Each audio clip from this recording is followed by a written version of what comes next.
నమస్తే, నేను మీ సిఎస్ రావు. తెలంగాణ ముఖ్యమంత్రిగా రేవంత్ రెడ్డి పదవి ప్రమాణ స్వీకారం చేసిన తర్వాత జరుగుతున్నటువంటి పరిణామాలు గత 10 రోజుల నుంచి మనం చూస్తున్నాం. సో దీంతో రాబోయేటువంటి రోజుల్లో ఆయన ప్రభుత్వం ఎలా ఉండబోతుంది అనేది ఒక అంచనా అయితే వేసుకోవచ్చు. అసెంబ్లీ జరుగుతున్నటువంటి తీరు మీద కూడా ఒక ఒపీనియన్కి రావచ్చు. దాని మీద ఏమంటారు అనేది తెలుసుకునే ప్రయత్నం చేద్దాం. ప్రస్తుతం రాజకీయ విశ్లేషకులు అలాగే సీనియర్ జర్నలిస్ట్ దుర్గా కుమార్ గారు ఉన్నారు. ఇంటరాక్ట్ అయితే ప్రయత్నం చేద్దాం. నమస్తే అండి దుర్గా కుమార్ గారు. నమస్కారం రావు గారు, మన వీక్షకులు కూడా నా నమస్కారం. సార్ నమస్తే.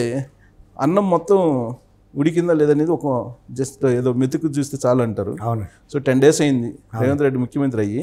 సో ఆయన చేస్తున్నటువంటి అడుగులు, చేస్తున్నటువంటి పనులు చూస్తే మీకు ఏమనిపిస్తుంది? ముందే ప్రీ ప్లాన్డ్గా ఉన్నట్టు అనిపిస్తుందా? చాలా అండి. హోంవర్క్ చేసుకొచ్చిన పిల్లాడికి చేసుకురాని పిల్లాడికి ఉన్నంత తేడా కనబడుతుందండి. ఆయన గతంలో ముఖ్యమంత్రి కాకముందు నుంచి కూడా తెలంగాణ పట్ల ఎక్కడెక్కడ ఏమేమి చేయాలి, ఏమేమి ఆపాలి, ఏం వేస్ట్ అవుతున్నాయి, ఎలా నిధులను వినియోగించాలి, ఎక్కడ ఏమేమి నూతన కార్యక్రమాలు చేయాలి అనేది చాలా స్పష్టమైన అవగాహనతో వచ్చాడండి. ఆయన ఒక బ్లూ ప్రింట్తో వచ్చాడని చెప్పొచ్చు మనం. కాబట్టి మళ్ళీ ఇప్పుడు కొత్తగా ప్లాన్ పెట్టి గీసే పరిస్థితి ఏం లేదు. ఆల్రెడీ ఆయన తయారు చేసిన బ్లూ ప్రింట్ని స్ప్రెడ్ చేసేసి పిన్నులు పెట్టేసి యాజ్ ఇట్ ఈజ్ వెళ్ళిపోతున్నాడు ఆయన. పెద్ద ఇందులో చర్చించి రాద్ధాంతాలు చేసేది ఏమీ లేదు. తర్వాత దీంట్లో నుంచి పెద్ద వివాదాలు రావడానికి కూడా అవకాశం లేని తీరులో ఆయన ప్రపోజల్స్ ఉన్నాయి, ప్రతిపాదనలు. సో ఆయన తడబాటు లేకుండా వెళ్ళిపోవడానికి కారణం ఏంటి? అంటే యాక్చువల్గా ఆయన మంత్రిగా కూడా చేయలేదు. ఓన్లీ డైరెక్ట్ ఎమ్మెల్యే నుంచి చీఫ్ మినిస్టర్. ఆయన చీఫ్ మినిస్టర్ని గుంపు మేస్త్రే కదా, ఏముంది ఆ పదవి అని అన్నాడు ఒక మూమెంట్లో. ఏమన్నాండి? గుంపు మేస్త్రే కదా చీఫ్ మినిస్టర్. చాలా బాగా ఒక ఇంటర్వ్యూలో అవును, అదే పెద్ద పోస్ట్ ఉందని అన్నాడు ఆయన. సో ఇప్పుడు ఆయన అంటే ముందే ఆయన ప్రిపేర్ అయ్యారా, లేదంటే వెనక బ్యాకప్ ఏదన్నా తెలియనటువంటి బ్యాకప్ ఏదన్నా ఉందా అనిపిస్తుందా మీకు? బ్యాకప్ కాదు. ఇప్పుడు ఆయన మాట చాలా ఎంత బాగా వాడాడో చూసారా, ఎంత సింపుల్గా వాడాడో. చీఫ్ మినిస్టర్ అంటే ఏదో పీకేయటానికి ఏం లేదు. ఒక గుంపు మేస్త్రి అంటే ఆయన మహబూబ్ నగర్ జిల్లా నుంచి వచ్చాడండి. దాన్ని మనం ఎట్లా అర్థం చేసుకోవాలంటే, మహబూబ్ నగర్ జిల్లా అంటే మట్టి పనికి పెట్టింది పేరు. గతంలో ఈ దేశంలో ఎక్కడ ఏ మేజర్ ప్రాజెక్ట్స్ జరుగుతున్నా సరే అప్పుడు ఈ పొక్లైన్స్, బుల్డోజర్స్ ఇంత పెద్దగా లేవు. ఇక్కడ నుంచి ముఠాలు వెళ్ళిపోయి ఆ గుంపు మేస్త్రి అన్నాడు ఆయన. దాన్ని ఎంత సింపుల్గా వర్ణించాడు ఆయన ప్రాంతీయ భావంతో అక్కడుండే వర్డ్స్తో. కరెక్ట్గా అది అంతే. ఇప్పుడు వాళ్ళందరినీ సమన్వయం చేసుకోవటమే గుంపు మేస్త్రి పని. గుంపు మేస్త్రి పారా తట్ట కూడా పట్టుకోవక్కర్లా. ఆ 100-150 మంది ఆయన గుంపుని ఎవరిని ఎక్కడ పెట్టి 4 ముఖాల్లో తొందరగా పని జరిగేటట్టు చూడాలి తప్ప అతను తట్టా పారా పట్టుకుంటే ఎత్తలేడు. ఈ 150 మంది పని చెడిపోతుంది. అది ఆయన ఉద్దేశం. కాబట్టి నేను పైనుండి చూసుకుంటే చాలు అన్నీ అందరూ ఎవరైతే చేస్తున్నారు అనేది ఆయన ఉద్దేశం. నేటివిటీ యాడ్ చేసాడు. రైతు కరసాం చేస్తాడు ఆయన. ఎంత బాగా చేశాడు మొన్న చూస్తే. ఒరిజినల్ కాదా? నేనే ఆశ్చర్యపోయాను. బ్రదర్ అంటున్నారు, అయి ఉండొచ్చు. సరే ఏదుంటే వాళ్ళ ఊళ్ళో వాళ్ళ ఇంటి పక్కాళ్ళు నాకు ఇప్పుడు కాదు, ఒక 25 ఏళ్ళ నుంచి తెలుసు. మాదాపూర్ పత్రికా నగర్లో ఉంటారు. వాళ్ళు చెప్తూ ఉండేవాళ్ళు వీళ్ళ ఫ్యామిలీ గురించి, ఈయన ప్రేమ వివాహం గురించి ఎంత పట్టుదలలు వచ్చినాయి. వాళ్ళ కుటుంబ సభ్యులు నిజానికి వాళ్ళ స్థాయి కన్నా తక్కువ, వీళ్ళు మామూలు కుటుంబం ఇది. అయినా కానీ వీళ్ళు పట్టుదలగా వీళ్ళ అన్నయ్య కొండలరావు గారిని హెడ్ కానిస్టేబుల్ ఏది ఉండేవాడంట. ఆయన నాయకత్వంలో అందరూ చక్కగా ఐక్యమత్యంగా ఉండేవాళ్ళు. ఆయన కూడా ఈ పెళ్లి జరిగి తీరాల్సిందే, ఎందుకు ఎవరు మా తమ్ముడికి అని అంత కుటుంబం అంతా ఒక మాట మీదకి వచ్చిందంట. సరే ఆ మొత్తం వివరాలు చెప్పేవాళ్ళ వీళ్ళ ఫ్యామిలీ ఇష్యూస్ మీకు? చెప్పేవాళ్ళండి. దాంట్లో మీకు యాడ్ చేస్తున్న దానికి చెప్పండి. ఆ టైంలో ఇతన్ని మర్డర్ చేయాలని ప్లాన్ చేశారంట. ఈ మ్యారేజ్ చేసుకోవడానికి లేదు, అంతరం చాలా ఉంది, ఇతను పనికిరాడు. అవును, అదే అందుకే ఈ కుటుంబం మొత్తం ఎందుకు మాకు ఎవరు మీరు, ఏంటి మీ గొప్పదనం, నా తమ్ముడు ఏం తక్కువ, మా కుటుంబం ఏం తక్కువ అని వాళ్ళు అంత యునైటెడ్గా ఫైట్ చేశారని చెప్పారు. ఆ సందర్భంలో అంత ఉద్రిక్తత కూడా వచ్చి ఉంటుంది మీరు చెప్పింది. అంటే అది ఎప్పుడు కోట్ చేయలేదు మీతో? అంటే వాళ్ళు ఆడపిల్ల అమ్మాయి కూడా వాళ్ళ భర్త వాళ్ళంతా ఏదో చిన్న వ్యాపారం చేసుకునేవాళ్ళు, మా స్ట్రీట్లోనే ఉండేవాళ్ళు. నేను కూడా అందరితో ఏదో ఒకటి మాట్లాడతా కాబట్టి ఆ అమ్మాయి ఏ ఊరు ఏంటి అని అంటే కొండారెడ్డిపల్లి. ఇట్లా రేవంత్ రెడ్డి గారు మా పక్క ఇల్లేను. అప్పటికి ఈయనకి ఫేమస్లోనే ఉన్నాడు. అప్పటికి కూడా రేవంత్ రెడ్డి అంటే యాక్టివే. ఇది సురకత్తి లాంటి మనిషి అండి ఇతను.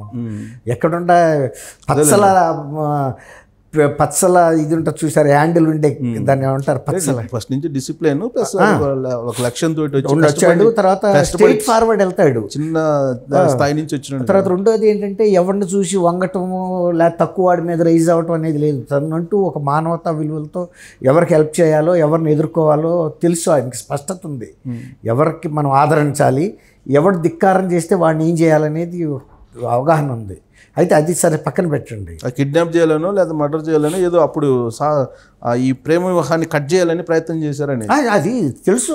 జైపాల్ రెడ్డి గారు వాళ్ళు అప్పటికే ఆయనకు ఒక స్థాయిలో ఉన్నాడు. చాలా జైపాల్ రెడ్డి కూడా అన్నాడంట, అంటే నేను కూడా ఒక రోజుకి నేను ఎంపీ అవుతానని ఆయనతోనే ఒక ప్రతిజ్ఞ చేశాడంట సినిమాల్లో లాగా, అయి తీరుతాను నేను నీకన్నా కూడా పైకి వెళ్తానని అన్నాడంట ఆయనతో, జైపాల్ రెడ్డి గారితోనే.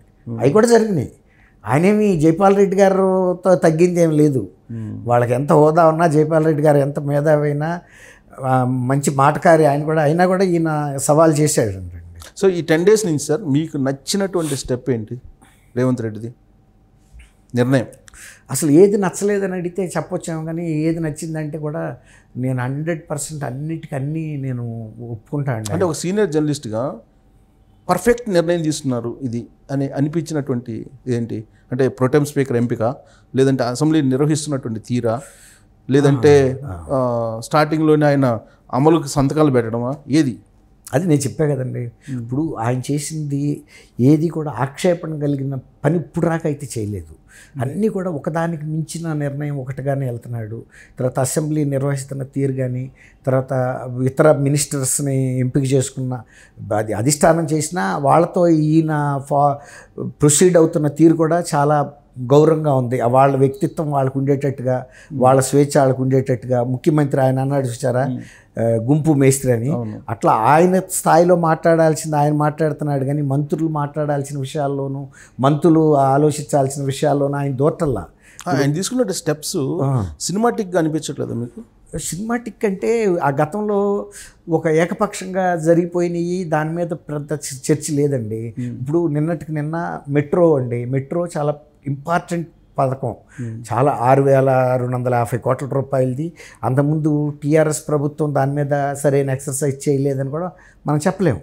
బ్రహ్మాండమైన ఎక్సర్సైజ్ చేశారు. చాలా టెక్నికల్లో ఇబ్బందులు వచ్చినా కూడా ఇది రాయదుర్గం నుంచి ఈ ఓఆర్ఆర్కి ప్యారలల్గా తీసుకెళ్ళాలి. అక్కడ మంచిరేవుల దగ్గర చెప్పాడు రియల్ ఎస్టేట్లో నాకన్నా అదేనేనండి, అది తురుములు లేవని. ఇప్పుడు ఆయన వెంటనే అందులో ఏం గమనించాడంటే, అది 111 జీవోలో ఉన్న ఏరియా మొత్తం, అక్కడ రేపు పెద్ద జనసాంద్రత పెరిగే అవకాశం లేదు. ఇది వేయటం వలన ఇక్కడ ఎయిర్పోర్ట్ దగ్గర రాయదుర్గం దగ్గర ఎక్కిన ప్యాసింజర్సే దాదాపు ఇక ఎయిర్పోర్ట్ రాక వెళ్తారు. ఈ మధ్యలో వాళ్ళకి ఏం పెద్ద ఆయన ఆలోచన అది చేశాడు. అది చేసిన స్టెప్స్ సార్ భవిష్యత్తు రాజకీయానికి అనుగుణంగా వేస్తున్నట్టు కనిపిస్తుందా, లేదంటే ప్రజాపాలన దిశగా వేస్తున్నట్టు కనిపిస్తుందా మీకు? ప్రజాపాలన అండి, ఆయనకి వ్యక్తిగతంగా ఏం లేదు. మరి ప్రొటెం స్పీకర్ని అక్బరుద్దీన్ ఎంచుకోవటం వెనుక పక్షపాతం ఉందనేది బీజేపీ వాళ్ళు చెబుతున్నారు కదా. ప్రమాణ స్వీకారాన్ని కూడా వాళ్ళు రిజెక్ట్ చేశారు కదా అండి. ఈ రాజకీయ పార్టీలకు రకరకాల వాళ్ళ సిద్ధాంతాలు వాళ్ళకు ఉంటాయండి. ఇప్పుడు ఎంఐఎం మీద బీజేపీకి ఉన్న అభిప్రాయమే మిగిలిన అన్ని పార్టీలకి ఆ స్థాయిలో ఉంటుందని మనం అనుకోలేము. ఇప్పుడు ఉండంతలో అసలు అయితే కేసీఆర్ గారు కనుకుంటే కేసీఆర్ గారు ఉండాలి. కానీ కేసీఆర్ గారికి దురదృష్టశాత్తు ప్రమాదశాత్తు దెబ్బ తగిలింది, రాలేపోయాడు. ఉన్నంతలో ఇప్పుడు అతను ఎవరైనా కూడా అంటే ఆ స్టెప్ తీసుకోవడం వెనుక, అక్బరుద్దీన్కి ఇవ్వడం వెనుక కాంగ్రెస్ పార్టీతో కలిసి లోక్సభ ఎన్నికలకు వెళ్ళాలనేది వెనక వ్యూహం అనేది కదా. వ్యూహం ఆ తర్వాత పెడదామండి. ఇప్పుడు ముందు అక్కడున్న పరిస్థితిని బట్టి సీనియర్స్ ఇవ్వటంలో తప్పేం లేదు కదా. చాలా అయినా ప్రొటెం స్పీకర్ పాత్ర ఎంతవరకు అండి? 1-2 days అది ప్రమాణ స్వీకారాలు చేయటం, తర్వాత స్పీకర్ ఎన్నిక ఫార్మల్గా నిర్వహించడం. ఈయనేమో నిర్వహించారు దాన్ని కూడా. అక్కడ ఉండే అసెంబ్లీ సెక్రటేరియట్ సెక్రటరీ అంతే గౌరవప్రదమైన పోస్టు. అది ఆ 2 రోజులు ఇవ్వటం వలన పోయేదే ఉంది. ఇప్పుడు ఈయన అన్నట్టు బీజేపీ వాళ్ళు ఈ ప్రోటెం స్పీకర్ టైంలో వాళ్ళు ప్రమాణ స్వీకారం చేయరండి. మళ్ళీ రెగ్యులర్ స్పీకర్ వచ్చినప్పుడు చేస్తారు. ఆయన ఛాంబర్లో పిలిపించి చేయించేస్తాడు ఇండివిజువల్గా. లేదు ఇక్కడ చేయించమంటే కూడా మరి ప్రొసీజర్ కనుక అలౌ చేస్తే హాల్లో కూడా చేయిస్తాడు, ఎందుకంటే ఒక 5-6 ఉంటారు కాబట్టి. అది ఇప్పుడు అందులో అంత డీప్గా చూడాల్సిన అవసరం లేదండి. ఆల్రెడీ మన ఇంకొక విషయం ఏంటంటే, కాంగ్రెస్ వాళ్ళు ముస్లిమ్స్ కాంగ్రెస్కి వేయలేదని మీరు అనుకుంటున్నారా? ఆల్రెడీ వాళ్ళకు ఒక అవగాహనకు వచ్చేసారండి. ముస్లిమ్స్ ఇప్పుడు అక్బరుద్దీన్ కాదు నేననేది, అంటే భవిష్యత్ రాజకీయాలను దృష్టిలో పెట్టుకునే స్టెప్స్ ఉన్నాయా అని అడుగుతున్నా. అంటే భవిష్యత్ రాజకీయాలు ఈ ప్రోటెమ్ స్పీకర్ అవ్వటం వలన ముస్లిమ్స్ అందరికి ఏదో పెద్ద ఇది జరుగుతుంది అని కాదు. అదేం పవర్ 2 days ఉండేదండి. అది వచ్చి బటర్ఫ్లై లాంటి లైఫ్ అది. ఈ 10 daysలో ఒక బ్లాక్ స్పాట్ ఒకటి కనిపిస్తుంది సార్. నిన్ననే బయటకు వచ్చింది ఒక వీడియో వచ్చింది. చెప్పండి. వాళ్ళ తమ్ముడికి ప్రోటోకాల్ భారీగా తీసుకెళ్తున్నారు. నిన్న ఒక వీడియో వచ్చింది. ఎక్కడది? ఇక్కడ హైదరాబాద్ దగ్గర పోలీసులు తీసుకొస్తున్నారండి. కాన్వాయ్. కాన్వాయ్లో ఇప్పుడు రేవంత్ రెడ్డి ఏమో నాకు అసలు నేను ప్రయాణం చేసేటప్పుడు నాకు అసలు ట్రాఫిక్ కూడా మీరు ఆపొద్దని చెప్పి ఆయన చెబుతున్నారు. వాళ్ళ తమ్ముడేమో కాన్వాయ్, సీఎం కాన్వాయ్ కన్నా మించిన కాన్వాయ్ తోటి వెళ్తున్నాడు. దీన్ని ఎలా చూస్తారు? అలాంటివి కొన్ని తప్పులు జరుగుతాయండి. ఇప్పుడు అది పోలీస్ ఆఫీసర్స్ ఓవర్ యాక్షన్ అవ్వచ్చు, వాళ్ళ తమ్ముడికి ఉండే బలహీనత మేము కూడా ఏదో ఒక అనుభవిస్తున్నాము అంటే అది ఇప్పుడు అందరూ అబ్దుల్ కలాం తమ్ముడు అన్నలాగా ఉండరు కదండి. వాళ్ళు ఆయన ప్రెసిడెంట్గా ఉన్నప్పుడు కూడా పాత బ్యాటరీ లైట్లు గొడుగులు బాగు చేయించుకుంటా బతికారు. అట్లా అందరూ ఉంటారని మనం అనుకోలేము. ఇప్పుడు కొంతమందికి ఇలాంటి బలహీనతలు ఉంటాయి. దాన్ని పోలీస్ ఆఫీసర్స్ ఎన్కాష్ చేసుకుంటారు ఏదో హడావిడి చేసి కాబట్టి తీసుకొచ్చామని. అది ఈ నాలెడ్జ్లో ఉంటే నివారించగలడు. కానీ ఈ నాలెడ్జ్ నాకు ఉండదు. ఇప్పుడు వచ్చింది కదా, అట్లీస్ట్ ఇప్పుడు వచ్చింది కాబట్టి ఇంకా ఈయనతోనే కాదు అన్నదమ్ములందరితోనూ ఇంకా ఇతర ఫ్యామిలీ మెంబర్స్తో కూడా ఇప్పుడు వార్నింగ్ ఇస్తాడు. మీరు ఎప్పుడు కూడా ఈ పోలీసులు ఈ హడావుడి ఏమొద్దు, గతంలో మీరు ఎట్ట వచ్చారట్టారండి, ఒకవేళ మిమ్మల్ని చంపినా కొట్టినా ఏదైనా మనం చూసుకుందాం, తర్వాత ఆ రోజును ఎదుర్కోలేదా, ఇవాళ కూడా ఎదుర్కొంటాము, అదేం మీరు భయపడకండి అని చెప్తాడు. ఎవరైనా ఇప్పుడు తెలిసింది కాబట్టి. తెలవనప్పుడు మీరు అన్నట్టు ఒక్కోసారి మిస్యూజ్ చేస్తారని తెలియని తప్పు అంటారు. ఇది తెలియని తప్పే. ఆయన ఎందుకు ఎలా చేస్తాడండి? ఇప్పుడు అంతకుముందు వాళ్ళ తమ్ముళ్ళు అందరూ ఆయనతో పాటు సామాన్య జీవితం గడిపిన వాళ్ళు ఇవాళ పోలీసులు ఇది కాన్వాయ్ లేకపోతే ఆయన రాలేడా ఒక కారులో? అసలు ఒకటి సార్, రెండే మాట. ఒకటి, ఇప్పుడు కంచె తీసేసాడండి ప్రజాభవన్ దగ్గర. కంచె తీసేస్తే నిన్నంతా కొన్ని వేల మంది వచ్చి ట్రాఫిక్ మొత్తం జామ్ అయిపోయింది అక్కడ. ఇప్పుడు మళ్ళీ బారికేడ్స్ కట్టాలి, ఖచ్చితంగా కడతారు రాబోయే రోజుల్లో. ఇప్పుడు కట్టకపోయినా ఇప్పుడు నేను కాన్వాయ్ వద్దు, నాకు మీరు ట్రాఫిక్ ఆపొద్దు అని అంటున్నారు. అసలు ట్రాఫిక్ ఆపొద్దు అని చెప్పి ఒక సీఎం వెళ్ళే పరిస్థితి ఉందా? అందుకే సినిమాటిక్గా వ్యవహరిస్తున్నాడా లేదా రియలిస్టిక్గా ఆయన ఆలోచించి నిర్ణయాలు తీసుకుంటున్నాడు అనేది నాకు కొంత సందేహం కలుగుతుంది. అంటే ఇంకోటి రావు గారు, ఇప్పుడు మినిమంగా ఆపి తొందరగా పంపించడం వేరు, ఒక చీఫ్ మినిస్టర్ వస్తున్నాడని గంట సేపు ముందల నుంచి హడావుడి చేయటం వేరు. అట్లాంటి హడావుడి చేయొద్దు అంటున్నాడు. ఎక్కడన్నా ఆ ట్రాఫిక్ కంజెషన్ ఉన్న దగ్గర క్లియర్ చేసి ఆయన పంపించేసేస్తే చాలు ఆ క్షణాల్లో. అంతేగాని పూర్వంలాగా గంటల సేపు మొత్తం ట్రాఫిక్ ఆపేసి సీఎం అసలు ఎయిర్పోర్ట్లో బయలుదేరడం ఖైరతాబాద్ దగ్గర ఆపుతారు. అంటే ఇవాళ పేపర్లో వచ్చింది నా గురించి అసలు ట్రాఫిక్ ఆపొద్దు అన్నట్టు. అట్లా చాలా మంది చీఫ్ మినిస్టర్స్ ముందులో చెప్పారు, కొంతకాలం జరిగింది. మీరు అన్నట్టు కొంతమంది ప్రైమ్ మినిస్టర్స్ కూడా ట్రాఫిక్లో ఢిల్లీలో కూడా ఇట్లా జరిగిన సందర్భాలు ఉన్నాయి. ఒక్కోసారి రిస్క్ ఉండే మాట కూడా వాస్తవమే. ఇంకోటి ఏంటంటే ఇన్ టైం వాళ్ళు వెళ్ళలేరు. సపోజ్ అక్కడ ఏమన్నా కనుక అఫీషియల్ ప్రోగ్రామ్స్ అయితే ఇన్ టైంలో వెళ్ళలేని పరిస్థితి ఉంటుంది. కాబట్టి ఆ మినిమం కేర్ అయితే చీఫ్ మినిస్టర్స్కి ప్రైమ్ మినిస్టర్స్కి అవసరమేనండి. ఇదేదో చప్పట్లు కొట్టే నిర్ణయాల్లాగా అనిపించలేదు మరి. అది కొంత అవసరమే. మరీ గంటలు అసలు స్నానం చేయకముందు బయలుదేర ఇంట్లో లేవకముందే కనుక ఎయిర్పోర్ట్ దాకా జామ్ చేసి కూర్చున్నారు గ్రీన్ ఛానల్స్ లాగా, అట్లా ఉండొద్దు అంటాడు. అది సో ఎనీహో ఇప్పుడు వరకు అయితే బాగానే ఉంది, బాగానే ఉందండి. తడబాటు లేకుండా. తడబాటు లేకపోవడం అంటే ఆయన మీరు అన్నట్టు ఇందాక చెప్పారు చూసారా, ఫస్ట్ ఇందులో లోపాలు వ్యవస్థలో అనేవి ఆయన మామూలు వ్యక్తిగా ఉన్నప్పుడు ఎమ్మెల్యేగా ఉన్నప్పుడు కూడా గమనిస్తున్నాడు. ఆయన మినిస్టర్గా లేకపోయినా మినిస్టర్ల కన్నా ఎక్కువ క్లోజ్గా అడ్మినిస్ట్రేషన్లో చంద్రబాబు నాయుడు గారి టైంలో కానీ లేకపోతే ఉద్యమంలో కేసీఆర్ గారి దగ్గర పక్క నుండి కానీ ఈయన జీవితాన్ని గమనించాడు, ఆయన జీవితాన్ని గమనించాడు. ఉద్యమంలో ఎలా ఉండాలి, ప్రభుత్వంలో ఎట్లా ఉండాలి, ఎట్లాంటి ప్రోటోకాల్ పాటించాలి, ఎలాంటి పవర్ ఉద్యమంలో ఉపయోగించాలి, అన్నీ మిళితమైన వ్యక్తిన. తర్వాత కాంగ్రెస్లోకి వచ్చి కాంగ్రెస్ కల్చర్ నేర్చుకున్నాడు. సో అన్నీ కలిపితే Revanth Reddy.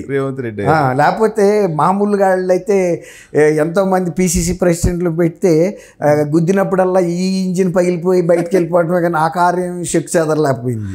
Right, thank you very much అండి.